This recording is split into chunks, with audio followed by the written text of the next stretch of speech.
On today's podcast, I'm talking to Kevin Springer, my co-founder and partner in crime, about risk in entrepreneurship.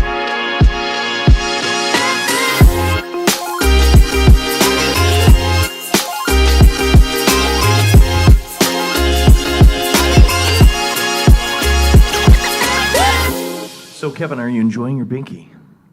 It's cold. It is cold in here. Why can't we have, summer should be here by now. It should. It's been so freaking cold. I was out on the West Coast last week. It was 28 degrees, sunny. Yeah, you were in Lake Tahoe. Yes. Tell the listeners what you were doing there. I was there for the CCN conference, which is the Certified Contractors Network. And it was absolutely amazing. Exceeded my expectations. These are some savvy construction guys. And women, actually some really powerful women there that actually own these huge construction companies and contracting companies. So you thought they'd all be very blue collar, wearing hard hats and that sort of thing. As a matter of fact, as a joke, the creative team here put together a hard hat. So when I opened up the box of T-shirts that I give away, there was a hard hat in there, a Proposify hard hat. If I put that on, I would have been laughed at.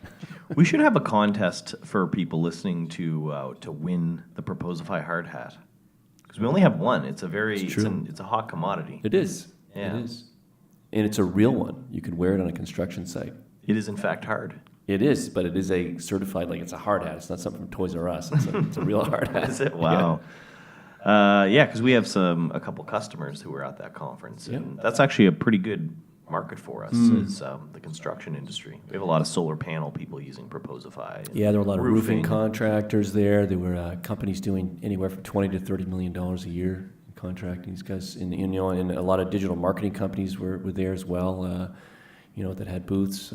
Pretty savvy group, and a lot of risk in that industry. Yeah, which is a wonderful segue. I'm glad you brought that up, Kevin. So one thing we're going to cover today, and the main thing we're going to cover, is talking about risk. This is an article, actually, that I just published on Medium. If you go to my Medium blog, you can check that article out. And we're going to talk about that today. The reason I don't know what got me thinking about risk, but I think it was that I was talking to somebody, and they said something like, I could never be an entrepreneur. You guys are big risk takers. And I'm not that kind of person. And I was just, got me kind of thinking about things. Because people usually associate entrepreneurship with a lot of risk. And it is to a degree. I mean, there's definitely risk involved in entrepreneurship. But, you risk your life walking out the door every day. Jumping on an airplane, going to Lake Tahoe, driving through from Reno to... Yeah, that was kind of hairy. At midnight, driving through the mountains, not knowing where the hell I was going. Yeah. These 54-year-old eyes were like, okay, I can't see shit, but... So, there's risk in everything, and the difference, I guess, is that some people are paralyzed by fear when it comes to risk.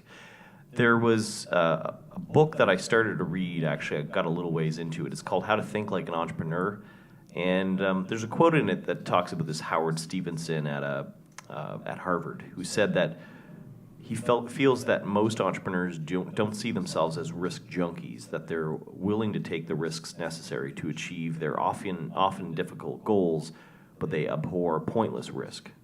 By the way, that when I read your article, that really resonated with me, that quote, because I never thought of myself as a risk taker. You just don't think.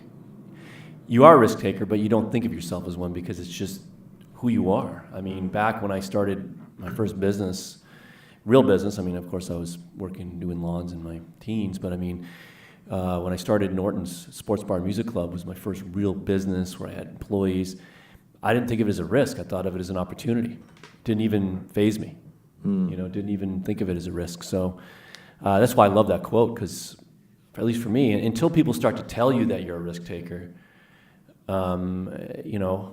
especially lately with some of the stuff that's going on with government here in Canada, where they're coming down on people for taking risk almost as far as from a tax perspective. That's when I started to realize that, hey, yeah, we are kind of a special breed in a sense, and we are taking risks. But I never really thought of it in the past of us being anything. It's just another job in a sense, but you're just creating your own opportunity. Yeah, absolutely. I concur with everything you were saying there, Kevin. We had to take a quick pause to fix my mic. We're dealing with some new hardware here. Actually, as an aside, we're thinking of using a professional recording studio for future podcasts. So we'll go in and do a whole batch of them at this place up the street, and they'll like record it all for us. That'd be great. We don't have to worry about it. It's kind of cool. Just have to focus on the content. Anyway, right. So we're talking about, you didn't really think of yourself as a risk taker. I didn't really either. I mean, I remember that was something we talked about a lot when I was thinking about going out on my own as a freelancer back when we worked at Modern Media. I'm going to say the name. You used to say, hey, there's no risk without reward, or reward without risk, the other way. Yeah. And it's true, if you do want, like most people, when they are even evaluating a risk, it's because there's some upside to consider. There's a new opportunity to kind of make a move or make a decision, and you have to weigh the risks with it. And it's so funny how a lot of people think about like going out on your own as a consultant or a freelancer is this risky move, but I actually think it's one of the lowest risk ways to become an entrepreneur that you can, because you don't have to toil in your garage for years building something, or take out a big bank loan and open a restaurant, or I mean, you do something, people pay you for it, and if you can't find enough people to pay you for it, then you go back and find a job. Like, there's not really a lot of risk. I started pre-internet, right? When I started as an entrepreneur, and it was a lot riskier back then. You listen to Gary Vee. He talks to baby boomers all the time, saying it's not too late for you, and he holds up the iPhone. He says, right now you can start a business. It's easier than ever. Yeah, and just go for it. I love that, and it's so true. And the reach you have with the internet, right? It's crazy. Absolutely. I was thinking through some decisions that people make and some kind of milestones that people evaluate and look at as risky. And one is making your first hire, because even if you've gone out on your own, I remember when we were considering hiring. I mean, we had used contractors and freelancers, which is pretty low risk, but then we talked about hiring an employee, and that was Ricky Ferris. We kind of, it's amazing that first hire feels so risky to a lot of people. They're like, oh, but what if I can't pay them? I have to pay them every 2 weeks. Yeah. What if I don't have enough money, But the thing is, if I view the upside of hiring an employee so much higher than the upside is greater than the risk. The risk is they don't work out or you can't afford them, so you lay them off. It's not ideal, but it isn't the end of the world. But if it works out, it's magic. Yeah. The other thing that I was thinking about is risky is big clients.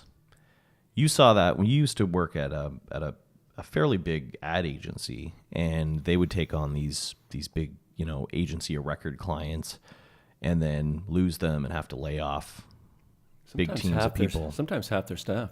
Yeah. Yeah. Absolutely. That is risky, but that's there's a huge upside.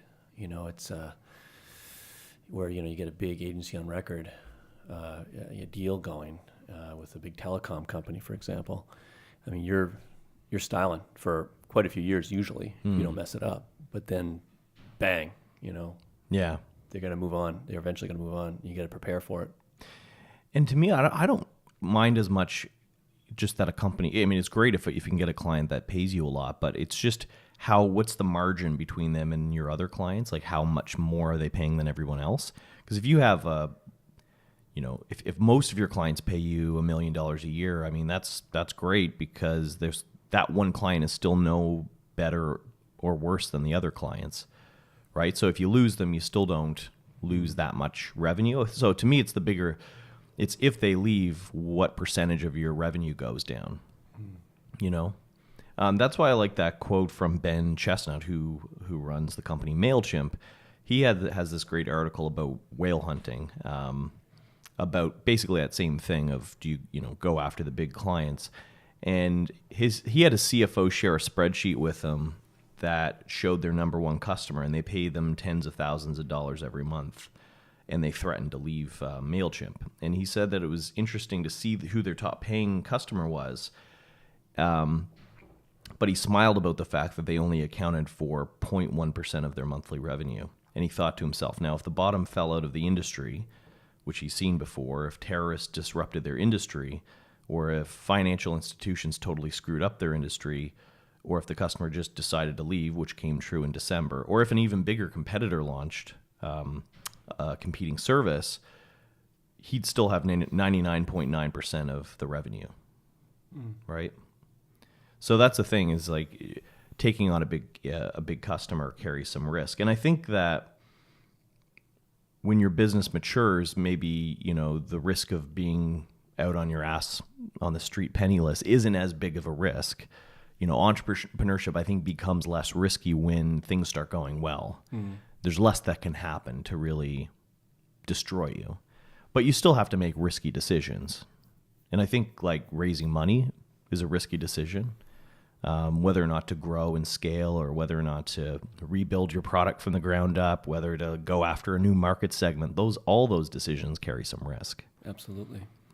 We've come through that as well. I mean, just take a step back. I mean, I think we de-risked. It's funny, everybody said we had to go after enterprise with Proposify and larger clients. A lot of our advisors are people that we looked up to, and we just kind of pushed back, which I'm glad we did. And I feel like we de-risked by going after the smaller market and owning that. And now it's less a risk for us to go after larger companies.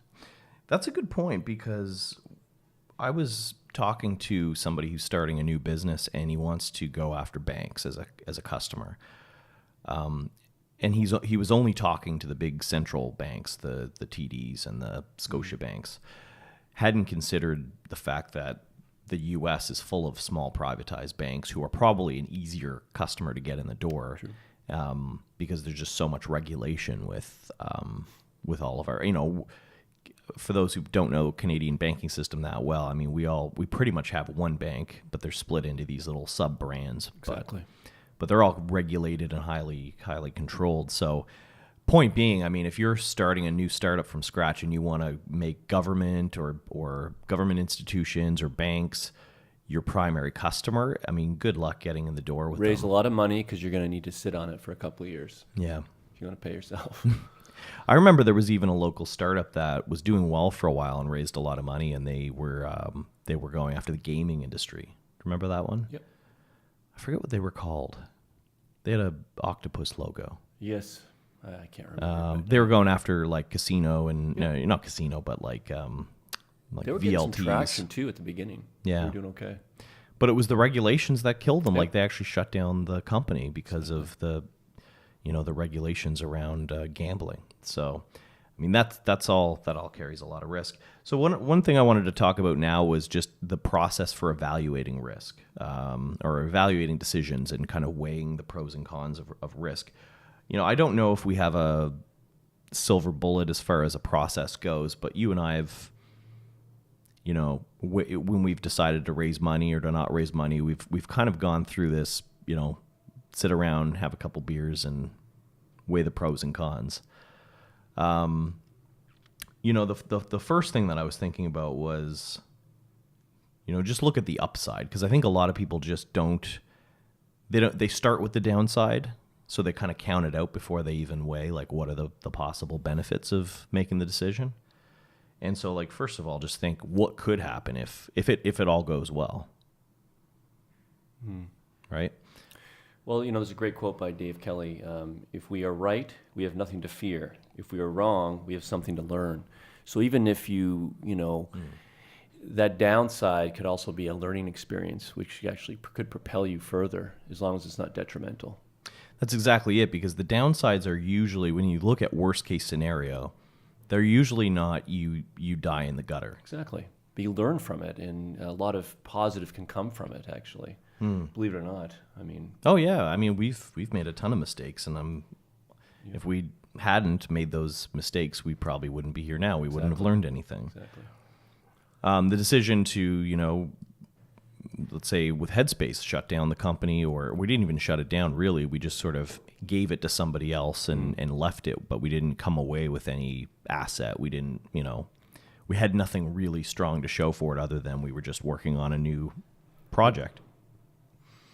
Was there a lot of downside to that?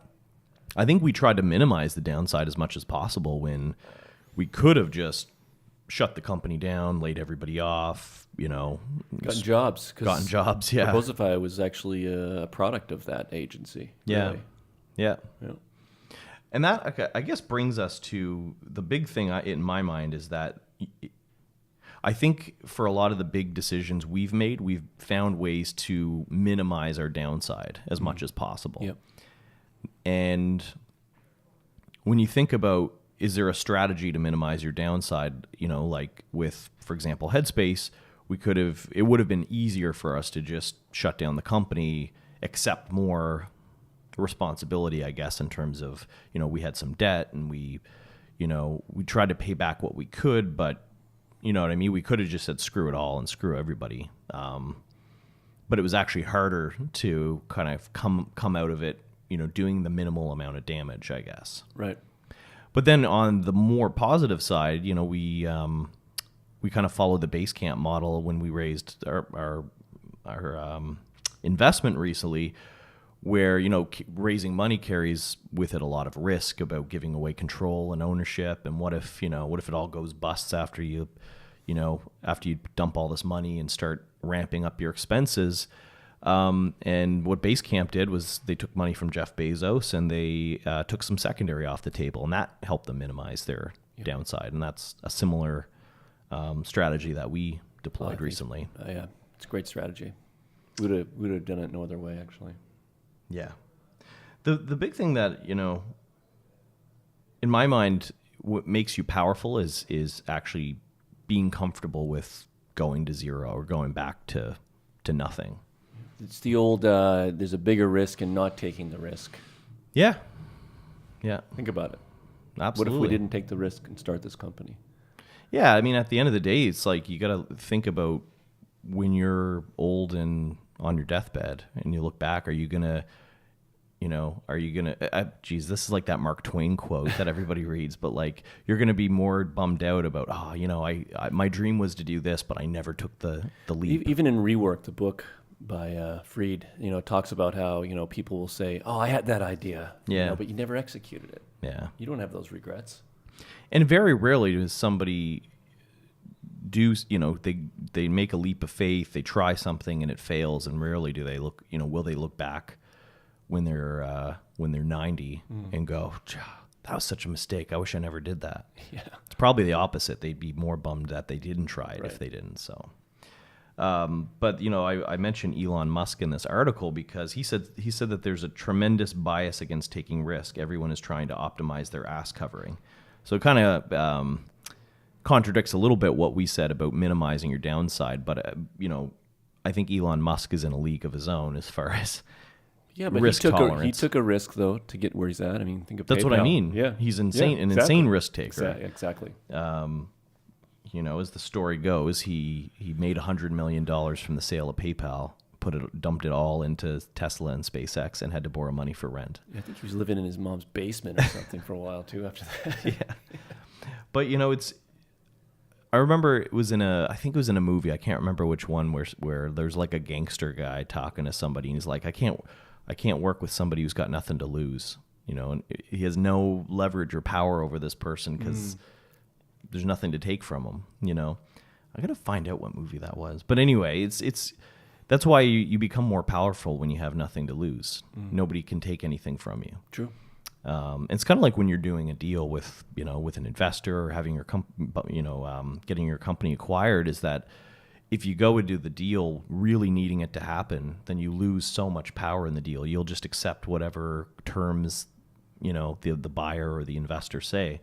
But if you don't need it and you can walk away, wow, I mean, that gives you so much leverage. So being comfortable going back to nothing or losing, I think probably what Elon Musk is saying here is that everybody's trying to optimize their ass covering because they're so tied to, you know, their possessions, their savings, they need to preserve what they have, so they're naturally not going to take a risk that might mean compromising any of that. True. So there you go. Those are my thoughts on risk. Yeah, I think that's a great. This is a great one because again, going back to the beginning, I never thought of myself as a risk taker. I've been an entrepreneur most of my life. I looked at my stepfather, who was a stonemason and had a construction company, but I just never thought of him as an entrepreneur, even though he was. I mean, at the end of the day, in healthcare, your wife to be, she's self-employed. Mm-hmm. You know, I mean, it's a big risk. One big client too, the government. Yeah, but think about the risk of going to school all that time and really dedicating that much time to education. And I mean, everybody takes a certain level of risk, putting themselves out there. Absolutely.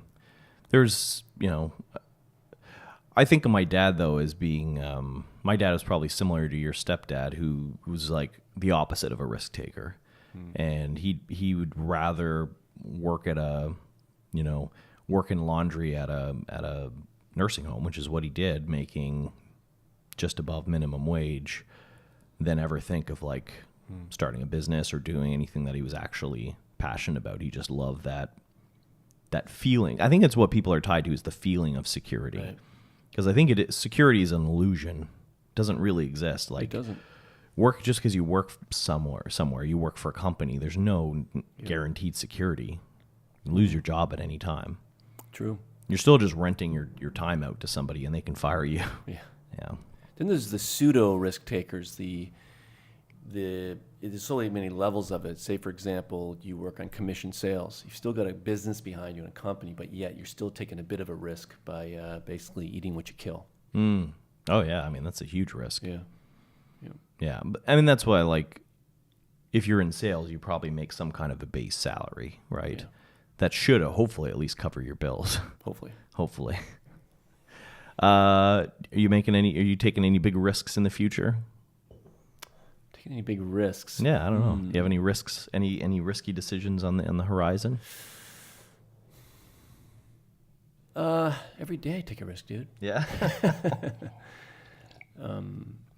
No, but I don't think this. You and I have talked about this. I think there are more things on our horizon to. What did you call it? More peaks to conquer. Yes. Mountains to scale. Yes, that's risky. Well, we're just getting into the investment game, and we've made one investment so far. CribCut. Shout out to Dave Howe. CribCut, pretty cool company. You guys should check out. Basically, it's a mobile hair salon, so it's kind of like the Uber for haircuts. Exactly.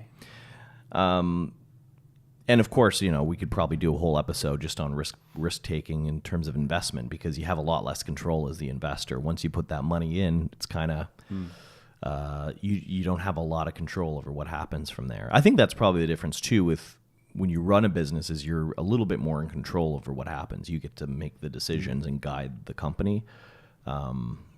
So, I mean, there's whole probably books about how to weigh whether or not you invest in a company and how you minimize downside and maximize upside and that sort of thing. We never talked also about the phase of you are in your life.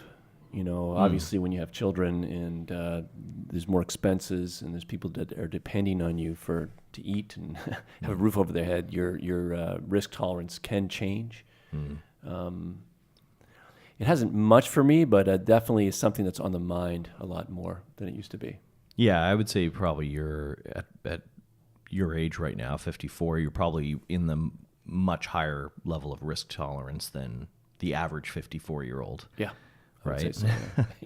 Because a lot of them are counting on pensions. They're looking for the Freedom 55 plan, man. Yeah. Great power. Yeah.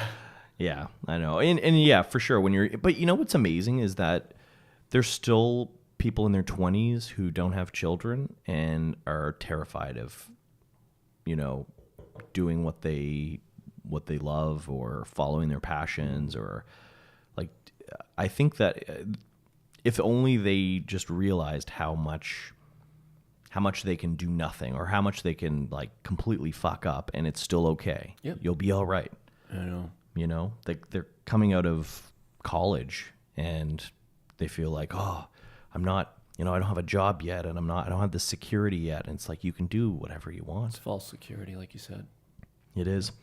Would love to hear what you guys think about this. You can email me at kyle@proposify.com and share your thoughts with me on risk. Also, if you have any other questions or ideas for topics you'd like us to cover in the future, let me know. And thank you so much for listening. Goodbye.